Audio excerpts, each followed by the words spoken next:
This one for everybody, supporters to haters, just to show that I'm greater. I'm eating steak and potatoes on the way to Decatur. Maybe that's just a little made up, but you got a little what's up before you can even make up all the ground. Welcome to 3 Count Commentaries, the last wrestling pay-per-view of the year, AEW World's End 2023. This will not feature any news and notes from the Scrum. I will do a separate video if necessary for the Scrum. This is just going to be about the pay-per-view event, which I had the unfortunate duty to watch. Brother, from beginning to end, this show was, look, it wasn't the worst show in the world, but it certainly was not a strong one. And of course, we all know that the devil was revealed, and your boy was a little off. I was a little off. Let's start with the revealing of the devil and the AEW World Heavyweight Championship match, MJF versus Samoa Joe. So the match starts with MJF having a special video full of a bunch of nobodies saying that he is their scumbag because he's from Long Island. He has a very special robe with wings on it and everything. It's very majestic, very Ric Flair-ish. I like it. Adam Cole comes down to be in MJF's corner, which again is as obvious as sunshine when that happens. They have a match to which MJF takes a lot of bumps, some really bad bumps. Takes a muscle buster on the ring apron. For Christ's sake, he picked up the gotta be 350 pound, 380 pound Samoa Joe. Did an F5 on him. Really good spot, by the way. And the finish comes with MJF asking Adam Cole for the ring. Adam Cole fiddling around to get it, finally getting it to him, and then Samoa Joe just grabs MJF from behind and choked his ass right on out. Samoa Joe wins the AEW World Heavyweight Championship.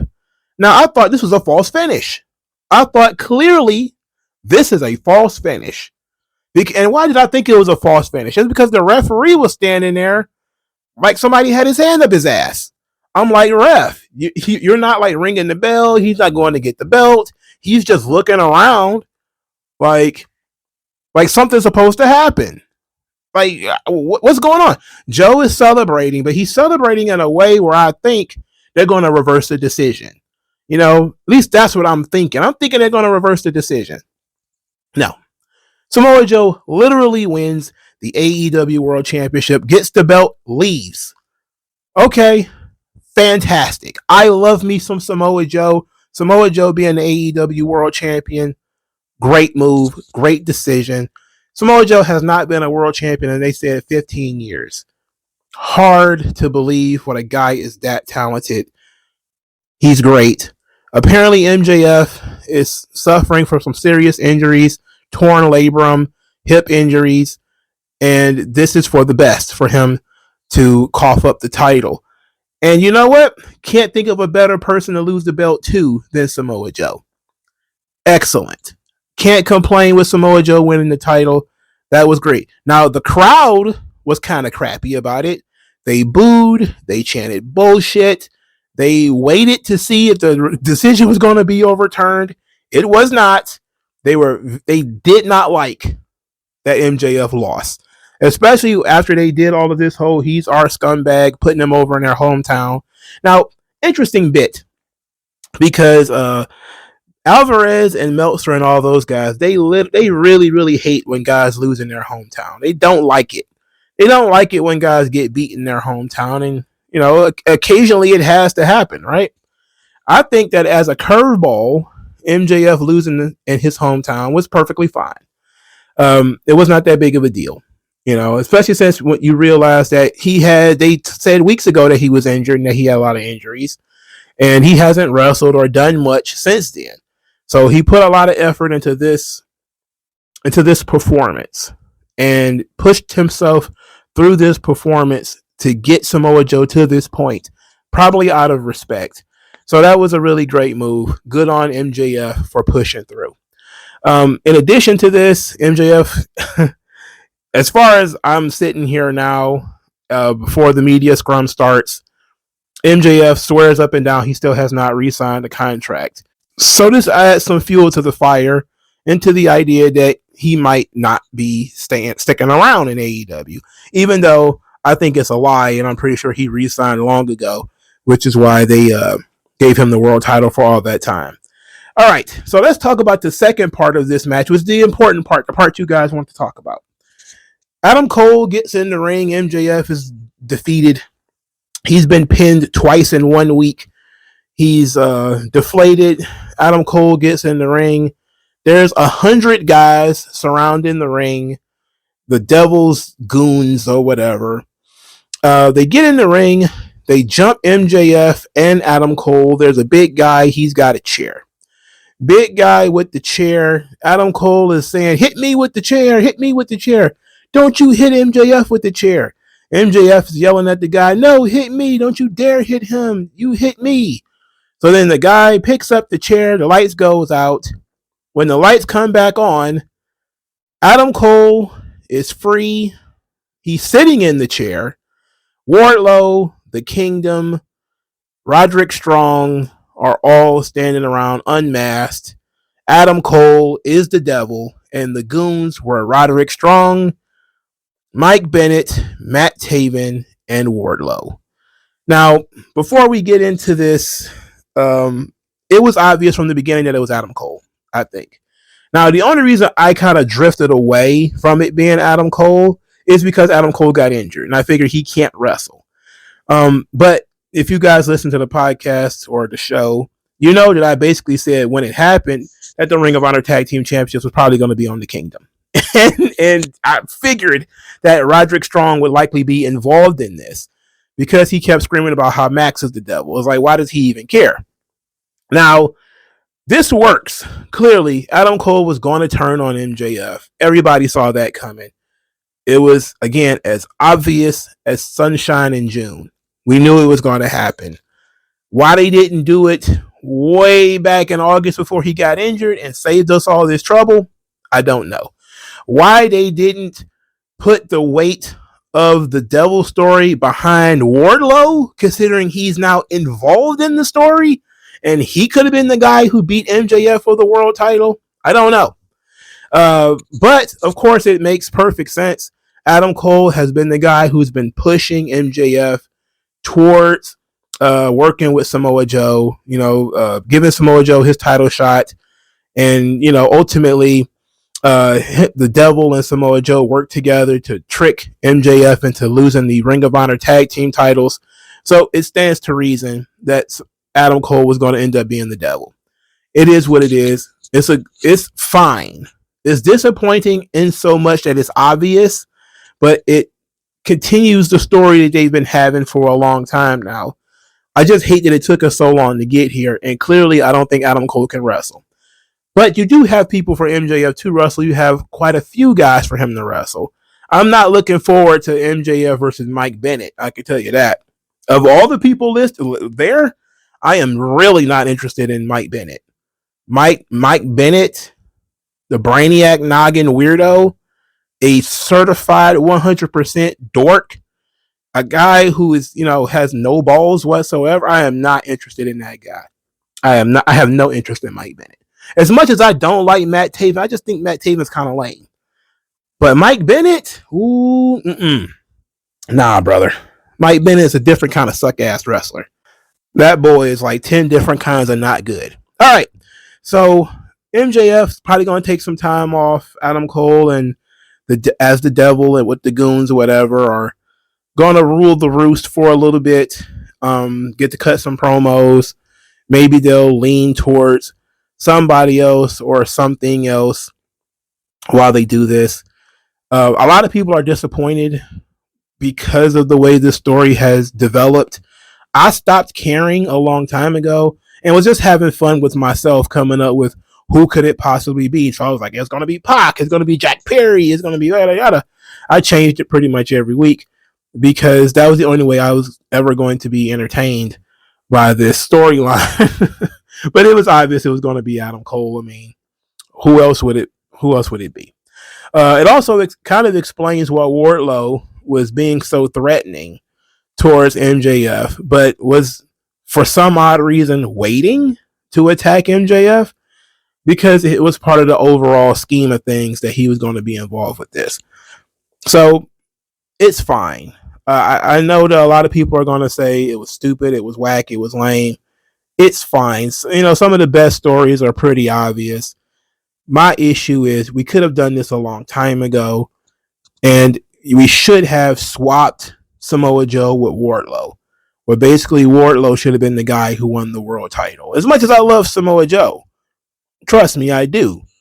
But for the purpose of this storyline, putting the belt on Wardlow would have made a lot more sense, especially since he's going to be involved. And there's very little that makes me believe that Samoa Joe is going to continue to be involved with this devil storyline. And there's very little that makes me believe that they would continue to be involved. Yes, there are some elements of the story that you can't do with Wardlow, like them being partners for a little while and Wardlow watching MJF's back and all that kind of stuff. I get that. But that part could have been taken out anyway, So why Wardlow wouldn't be the guy that you would put all your weight behind to put the belt on, especially since he's going to be right there, is booking malpractice. It's booking malpractice all up and through this show. Just so much. But the main event was perfectly fine. I didn't have a problem with the main event, how it was booked. I didn't have a problem with the reveal. I didn't have a problem with anything of it. So, hate to break it to you. I had a problem with a lot of the rest of the show, but the main event was perfectly fine. It was deflating for the local audience because they had put so much effort into MJF as a hometown boy. But I don't care about wrestlers losing in their hometown, so it is what it is. Speaking of hometown boy, now they did do the obvious thing again. Eddie Kingston defeats Jon Moxley to win the Continental Triple Crown or the Continental Crown or whatever the hell they're calling it. Again, this was something you could call from match number 1. I knew Eddie Kingston was going to win the title. He put 2 belts in the tournament. It's hard for the guy to be an underdog when he's the only one who came into the tournament with 2 titles. And he was the underdog the entire time. Eddie Kingston is running with being called the King of the Bums. And King of the Bums basically means that the guys who get knocked down but never give up, which is a nice little twist on what that could potentially mean. Now, for the match in and of itself, I hated it. Every Eddie Kingston match is essentially the same thing. You do chop battles, chop, chop, chop, chop, chop, occasional suplex here, occasional suplex there, but a whole lot of chops, a whole lot of sweat, and a lot of fake Japanese stuff. And then he either wins or loses, one or the other. Here, the 2 of them slap boxed until Kingston spun with the slap box, and then he won. And Moxley collapsed like, Thomas the Hitman Hearns hit him with like a flicker jab or something like that, and all of a sudden it was over. You think he got punched by Mike Tyson, and he just melted and got pinned. Okay. Moxley ended up hugging Eddie Kingston after the match, which, since they were friends, this makes sense. There was nothing surprising about this one. Eddie Kingston, thank God he has personality, because I hate his matches. I legitimately hate Eddie Kingston's matches. I don't really want to watch Eddie Kingston wrestle. It ain't just because he's fat. It's not just that. There's a steep predictability with the Eddie Kingston match that I'm uncomfortable with. I just don't like watching his performances. It seems to be the same kind of stuff all the time, and it's very boring. He's not Japanese, and his fake-ass strong style matches are not entertaining. He's too much of a carpenter-looking motherfucker to ever pull it off. At least those Japanese guys are athletic. There's very little athleticism in the work of Eddie Kingston. That's just very unfortunate, but that's just kind of how it is. All right, since we're still going backwards, Christian and Edge for the TNT Championship. Now, this, of course, is broken into multiple spots. For starters, this is no disqualification. These 2 guys are 50 years old apiece. All right. Edge jumped off of a balcony early in the match. Edge took a power bomb off the top rope or something like that, or something to that effect. A real huge bump with that bad neck. They were going out there doing the most. Of course, they used a lot of kendo sticks, chairs, whatever. There was blood. There was not a lot of blood, but that was very cool. The crowd was very amped for this, especially when Edge came out wearing his WrestleMania 22 gear, which commentary did not hesitate to talk about. So they try to give you the idea that this was a love letter to Edge. So all the Edgeisms happened in this match. He dressed like a character from WrestleMania 22. There was ladders in the match. And then there was a spear through the table, which was also part of Edge's hardcore matches.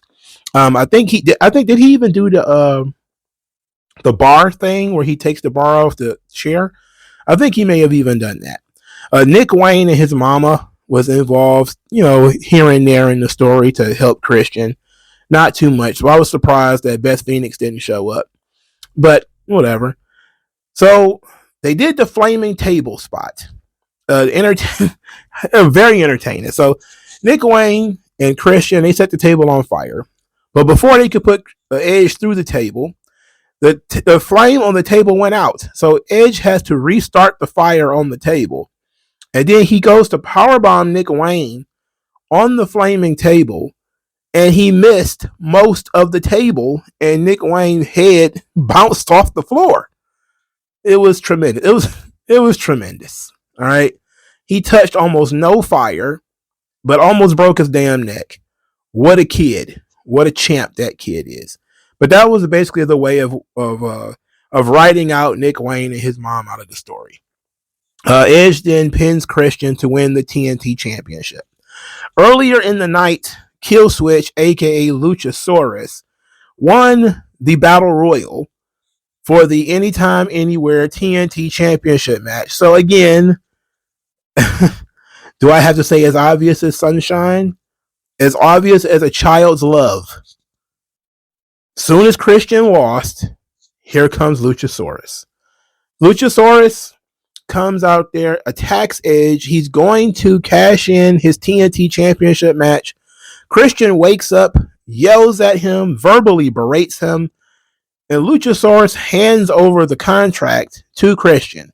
Christian puts his name on the contract, cashes it in, pins Edge, and wins the TNT Championship back.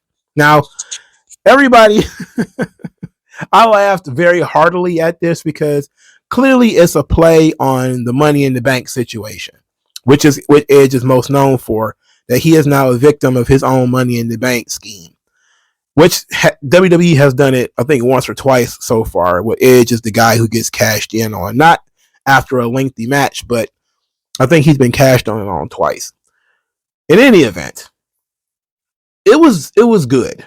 I liked the swerve at the end where Christian forces Luchasaurus to give him the belt. I would not have thought to do that. Because the obvious part is that once Luchasaurus won the Battle Royal, that he was going to be the guy who was going to immediately challenge for the TNT title. I thought that part was obvious. The nice little wrinkle is that Christian utilized his authority and utilized his position over Luchasaurus in order to get the contract from him. And of course, they continue in the story between Christian and Luchasaurus, as Luchasaurus is very downtrodden, very upset by Christian making this demand of him. And ultimately, he acquiesced and gave it to him. So this is fine. The match was fun.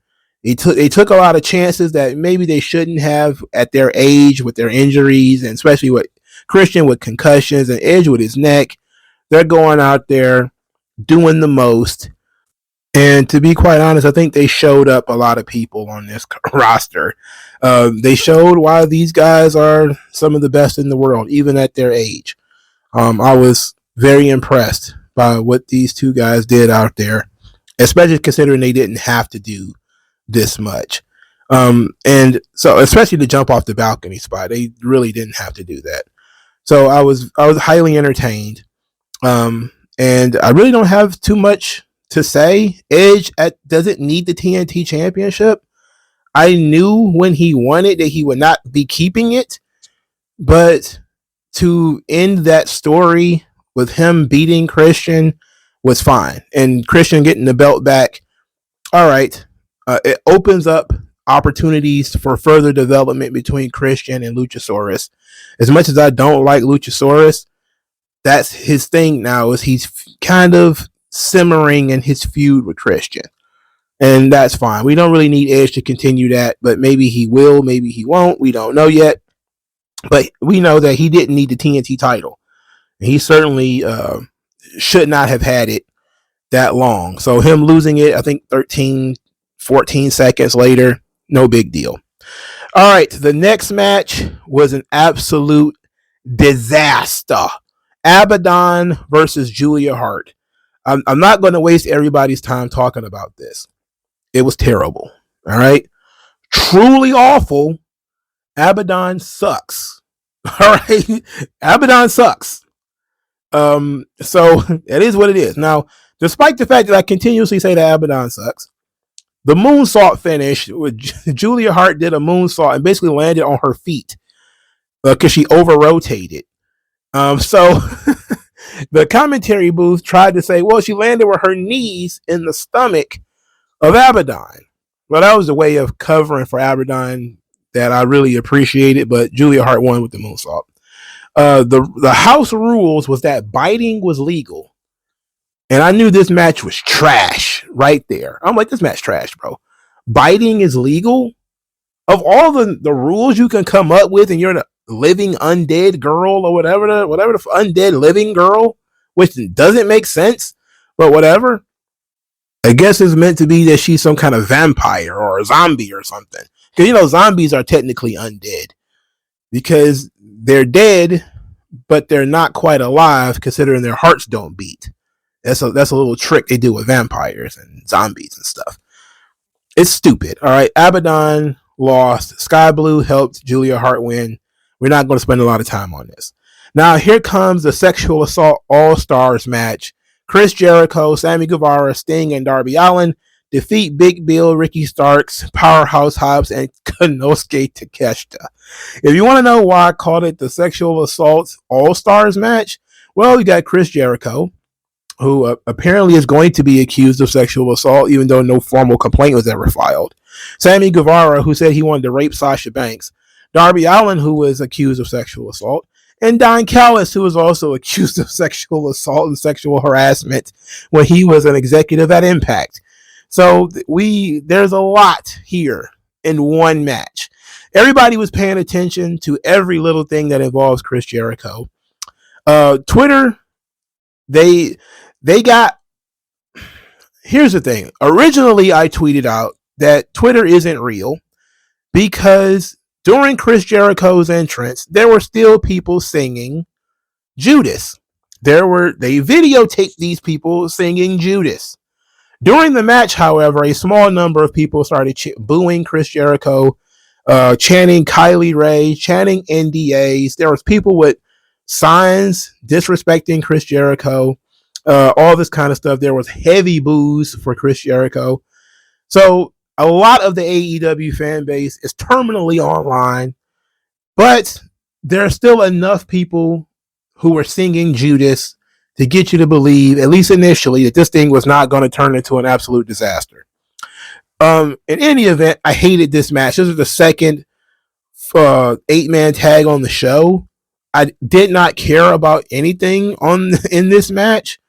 Sammy Guevara pinned Ricky Starks, so they're going to continue with Les Sex Gods versus Big Bill and Ricky Starks for the tag team championship.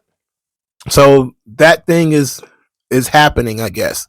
So for the rest of the match, there was a lot of folks who were searching every inch of this match, looking for this guy knows the truth and he's going to, Ricky Starks, I think, flipped off Chris Jericho, which why wouldn't he do that? They're on opposite sides. And they got into a verbal altercation several weeks ago.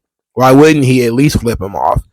But that became Ricky Starks is with us. He's on our side. I'm like, I tend to not believe too much of what happens on screen as being legit.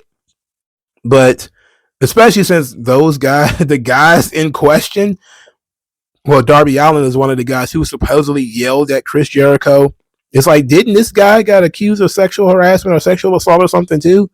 Like, he's not exactly the guy that I would look at and say, yes, Darby Allin, he's on our side. It's like, I don't know. In any event, people got their 2 minutes hate. Chris Jericho is the evil, very bad man for the day, so we'll see if this thing lasts a week or not. But Jericho being a Republican has really, or being ousted as a Republican, has done more damage to his career than anything. All of this hatred for Chris Jericho happened almost immediately after people found out that he gave money to Trump. Then a lot of this hatred for Chris Jericho, now all of a sudden he's sexually assaulting people or whatever. But until we do an investigation or something like that, we don't know what's going on. All right, we're continuing to go backwards here. So Swerve Strickland is wrestling Dustin Rhodes. He was supposed to wrestle Keith Lee. He ended up wrestling Dustin Rhodes. Apparently, Keith Lee has been dealing with injuries for a year, according to Keith Lee. And he said that he was going to try to work through it tonight, but AEW's medical staff pulled him from the match and replaced him with Dustin Rhodes. AEW and injuries, this is really bad timing. It didn't matter. I think Swerve probably was going to win anyway, so I don't think it mattered. Swerve just got to win on this pay-per-view. But having Keith Lee pull out literally, I think like an hour and some change before the show started, maybe, about an hour right before the pre-show started, was very unfortunate. We wish Keith Lee well. Very unfortunate. I don't know what to say, but replacing him with Dustin Rhodes, now that's a mistake. I know that you probably didn't have a lot of people on hand that you could use, but Dustin, this should not have been a match. Let's be real. They start the match with Swerve Strickland attacking Dustin, and then he stomped Dustin's ankle with the cinder block, and then they continued to have a match. Like, why wasn't this just a squash? You could have just wrote this off. You could have squashed them, shortened this show, or you could have just canceled this thing completely, or you could have just had Swerve do something else. If you had to have Swerve on the show, he could have beat Dustin Rhodes and crushed his ankle, and then maybe talked after the match. The match could have been 30 seconds. Dustin gets his ankle crushed, then he goes out there and cuts the passionate promo how he should be world champion, or how he's, tired of waiting in line. He wants to be next. He doesn't care about Keith Lee anymore. Yada, yada, yada. Keith Lee's ducking him. He's scared of him, whatever the case may be. And then he moved on. We did not need to do this. This match was entirely too long. And to me, it didn't even go anywhere. It didn't really do anything for Swerve either in my book. But, people don't listen to me and they don't care what I think. Tony Storm defeated Riho. So apparently the internet was sitting back really hoping that Mercedes Moné was really going to show up here. And I say, looking at this thing, you think she's going to show up to this shit show? Well, I guess if they paid her enough, she would.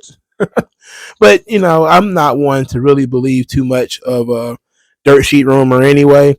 But this show could have used it if she was going to sign up. This show certainly could have used it. This match certainly could have used it.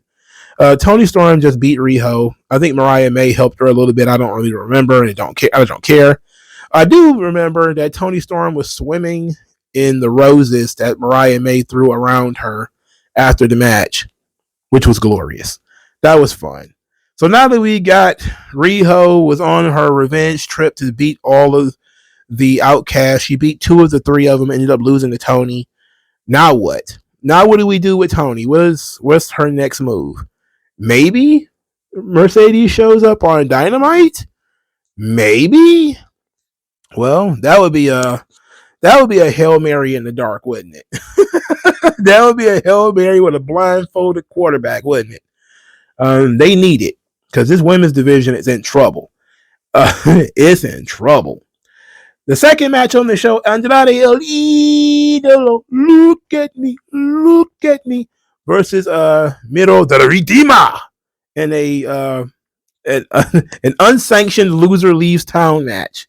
The internet buzzed all afternoon with Andrade El Idolo basically is going to be leaving to WWE. Again, dirt sheet rumors, taken with a grain of salt, but everybody's working under the belief that Andrade is leaving. So the AEW fan base essentially treated this like Brock Lesnar versus Goldberg at WrestleMania 20. Because they figure Miro doesn't want to be here. Andrade doesn't want to be here. Does it really matter who wins? And the answer is not really. I like the match though. I thought the match was good. For a match between two guys who don't give a shit, I thought it was pretty good. Andrade nailed Miro with a flying burrito. I'm sorry, a flying forearm. The old Tito Santana special, and it was big and meaty, and it was great. It was good.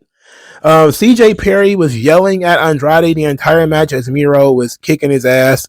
Then she starts yelling at Miro about her infected finger. And I'm like, what the fuck is she talking about? Now is not the time to be talking about your goddamn fingers. In any event, CJ Perry ends up helping Miro win. So, yeah, almost definitely a way to write off Andrade. Because why would she go through all the trouble of recruiting Andrade, stand behind Andrade, and then turn on him? Just cost him this match.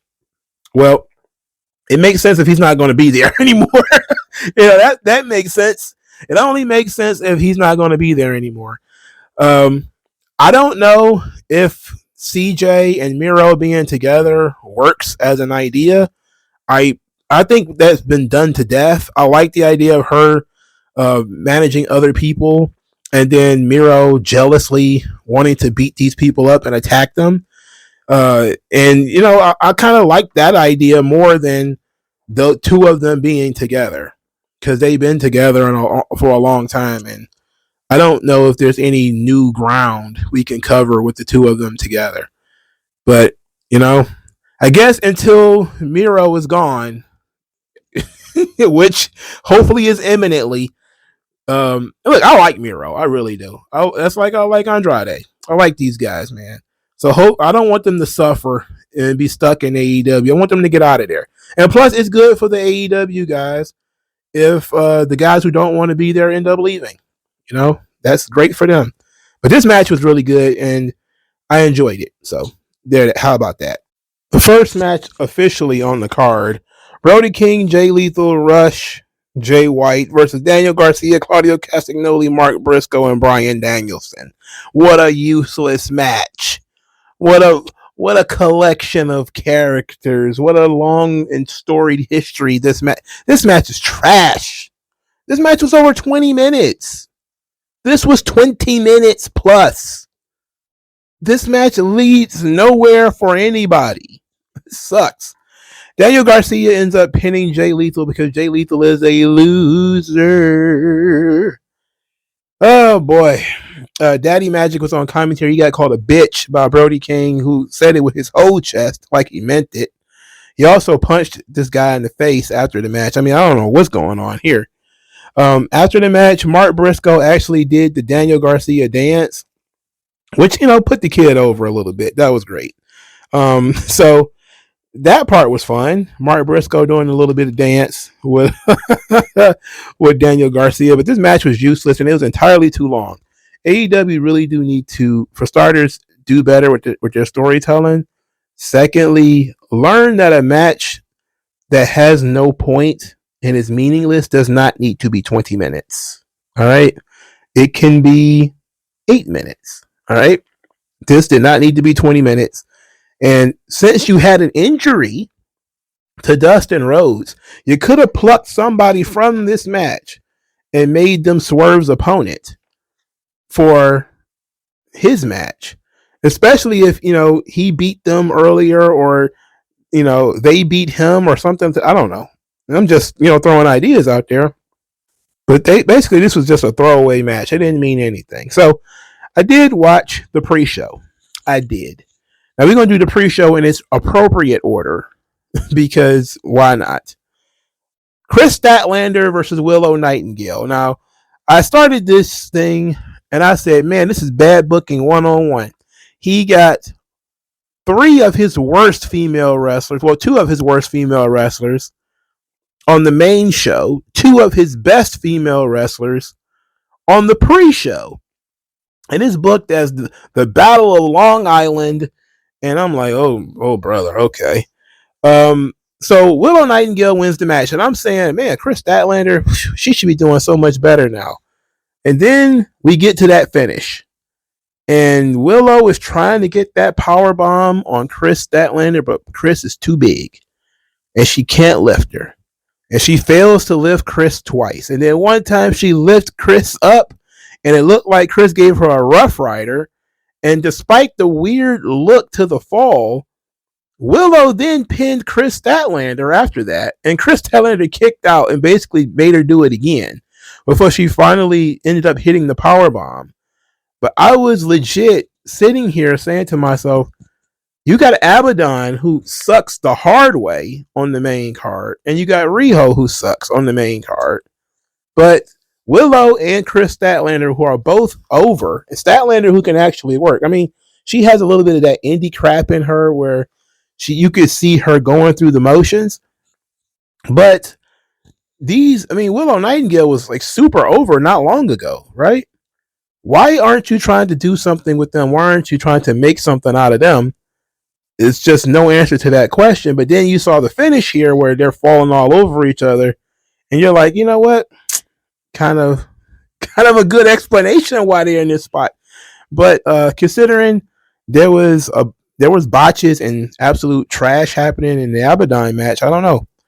Maybe Chris Statlander, but Chris Statlander lost again, which is unfortunate.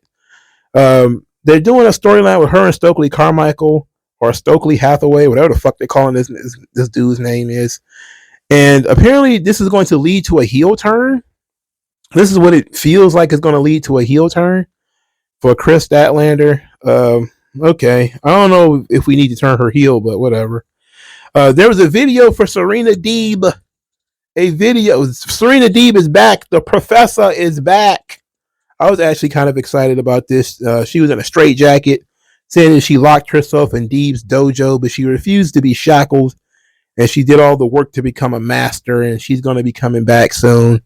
She looked like she aged quite a bit. You know, she looks older than she was. I know she had some kind of issue with seizures or whatever, but I like Serena Deeb. You know, she tickles my work rate taint, so that's very good. I'm glad she's back. That ought to be fun. We'll see if she actually gets a push or if she gets anything out of this thing, but hopefully she does. All right, there was a 20-man battle royal. It sucked. I'll just talk about some of the people who was in it. Dalton Castle was in it. That Brian Keith fellow was in it. Also, I realized Brian Keith gets to use the Mike Jones song because he's actually promoted by Swisher House. Swisher House sponsors him. And because they sponsor him, he can use that song. So he can use the song wherever he goes. That's pretty cool. And he's been floating around AEW quite a bit. I don't know if they're thinking about signing him or not. I know he's a Booker T student. They should probably go ahead and do it. I mean, he's not as bad as some of the other guys you got on this roster, especially the guy in the FTW championship. We already talked about who won the Battle Royal. We don't have to go into that. FTW title, Hook versus Wheeler Yuta. Wheeler Yuta cut a promo on Long Island before the match, and it was one of the worst wrestling promos.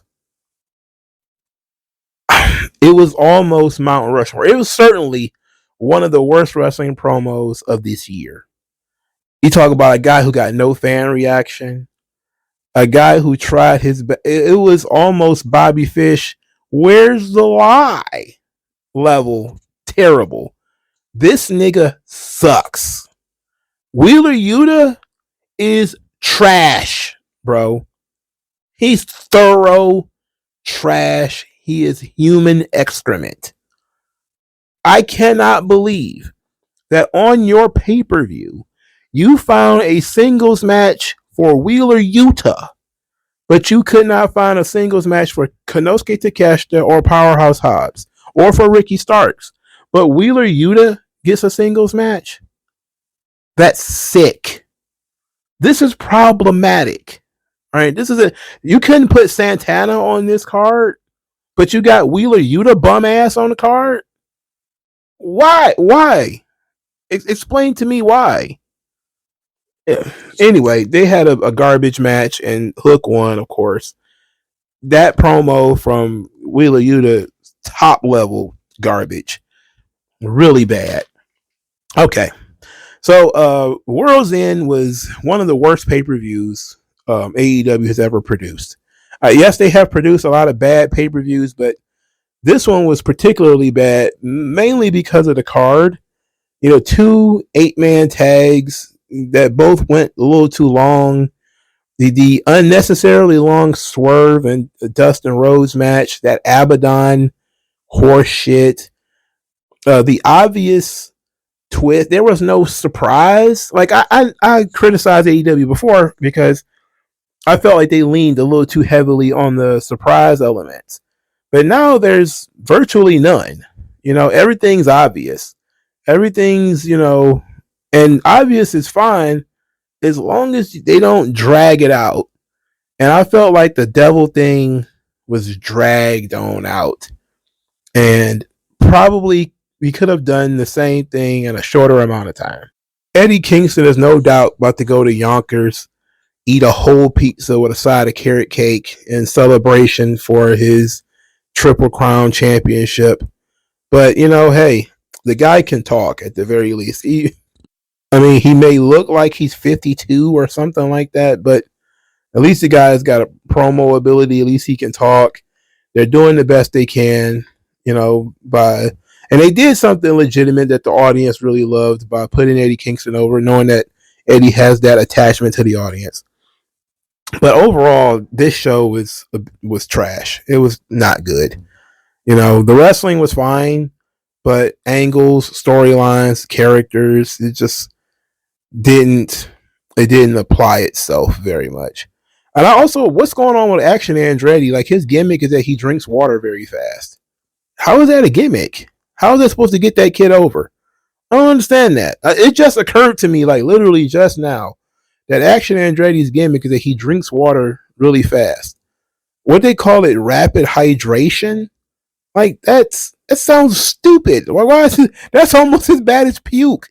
His gimmick is that he drinks water really fast. Huh? How does that make you a better wrestler? Like, I don't know. I don't know, man. It's dumb. It's top level stupidity, bro. I don't know. The show was no good. It was boring. It was bad booking all over the place. Guys who, of course, I've talked before about the usage of Bryan Danielson, and tonight is just another example of, you have a guy like Bryan Danielson at your fingertips, and instead of using him and showcasing him in a way that matters, you throw him in a nothing, meaningless 8-man tag on the show. And then, of course, he comes out to do commentary for Jon Moxley. But it's such an embarrassment that you have this guy and you just don't know what to do with him, apparently. Another thing that really kind of bothers me, and I want to get it off my chest before we wrap this thing up, is, we got this guy, Jon Moxley, right? This fellow, we have had chopsticks in his head. We've done explosive. We've done barbed wire. I've seen Jon Moxley kick out of some of everything. And for him to get beat with a spinning turkey chop and stay down, like he got hit in the face with a bowling ball, it is offensive to me. It was so dumb that I just want to get over it. Because I know it's wrestling. Wrestling, you have undead zombies and all that kind of stuff. But literally, it wasn't that long ago where Jon Moxley was kicking out of people's finishers. You could hit Jon Moxley with 2 finishers in a row, he'd kick out of it.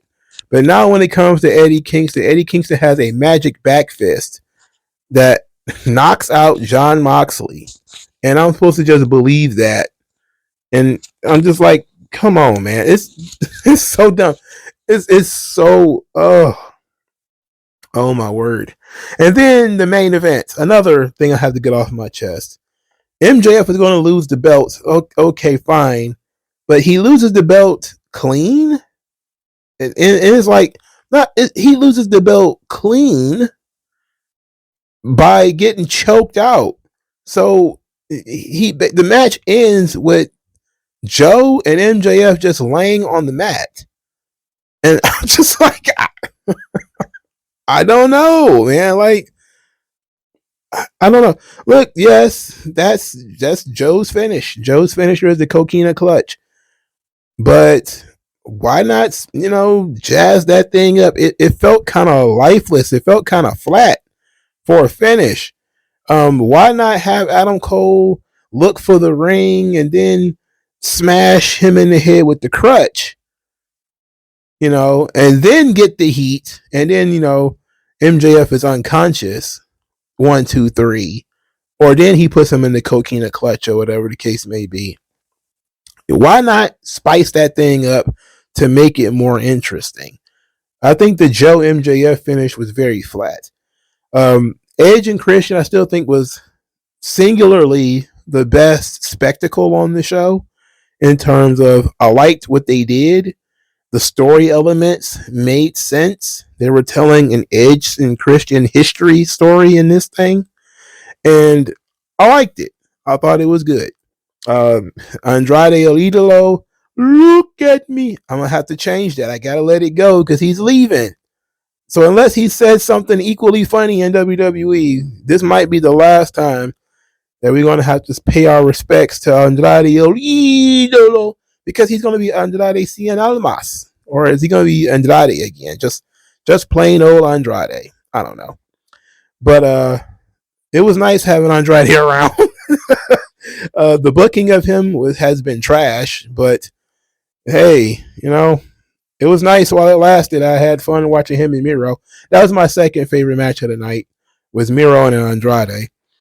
They had a really good match. And those were the only two matches that I thought were really good. The Swerve, Dustin Rhodes, gonna get the fuck out of here with that. The main event was good too, but I mean, the finish was just very flat. But the devil reveal is Adam Cole, baby. Whatever. What do you guys think about this? Nobody really cares about the devil. People are mostly talking about Chris Jericho. They're not really talking about the show. The scrum apparently is still going on. It's 2 a.m. or something like. I don't know. It's unreal how these things started at 6:30 and they're still working on it at 2 a.m. You got to be brain dead. Anyway, thank you guys for your time. Like, share, subscribe. I'll talk to you guys later. Peace out.